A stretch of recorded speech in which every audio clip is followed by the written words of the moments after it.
Konnichiwa minasang! O, di ba? Meron na tayong bagong intro. Mga marites ng aking buhay. Ay punta pala tayo dito ngayon sa 2nd Street. Isa itong tindahan ngayon ng mga surplus dito sa Japan. Baga sa Pilipinas, ukay-ukay to. O, ang ganda talaga ng mga display nila, no? Partida, nasa loob pa yan ng mall, ha? At dahil nga mga marites kayo, ay papakita ko sa inyo kung ano-ano mga laman nito at anong-anong mga tinda. Tara na, samahan nyo na ako dito mag-ikot. Eto nga, ang dami nating pwedeng pagpilian. Meron silang mga carpet, may mga TV, may mga vase na sobra namang gaganda. At dahil gusto kong bumili ng monofad, mamimili tayo ng mas mura lang. At eto nga, 300 yen lang. Punta naman tayo dito sa may casing kasi gusto kong bumili ng casing ng bago kong phone. At kita nyo naman yan, ang ganda pa yan at ang bago pa at ang mura pa. Tignan mo tong casing na to, talagang nakabalot pa, hindi pa nakabukas yan. Oh, talaga namang bagong bago yan. Dito ka lang makabili ng mura na, bago pa, 100 yen lang yan. At eto na nga,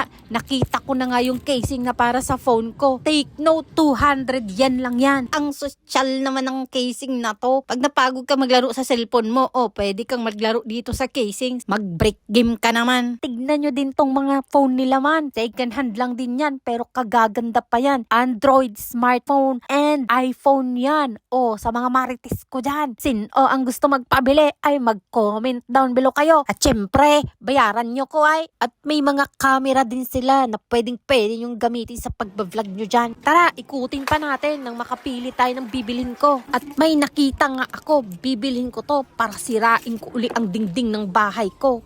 Charot-charot lang yun mga marites. Tara na, tignan naman natin yung mga damit nila. Kung makikita nyo, sobrang dami ng damit dito. Ay nako, mahirap mamili dito dahil ang gaganda pa ng mga damit nila. Mga pinalansya pa tong mga to.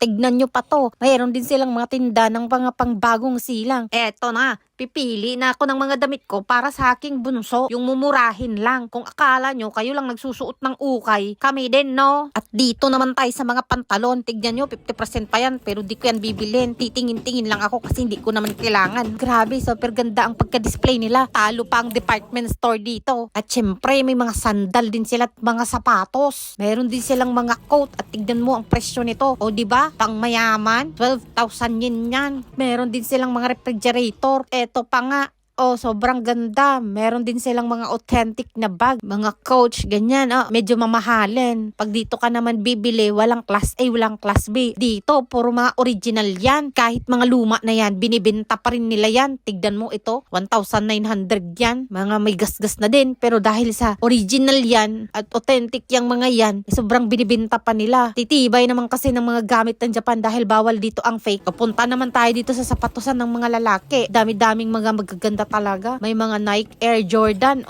diba? 14,800. Ito din namang Nike, medyo bago-bago pa. 12,900. Bilhin nyo na. May mga bag din sila dito, mga suitcase, talon ng mga lalaki. Ito pa, may mga laruan pa sila dito.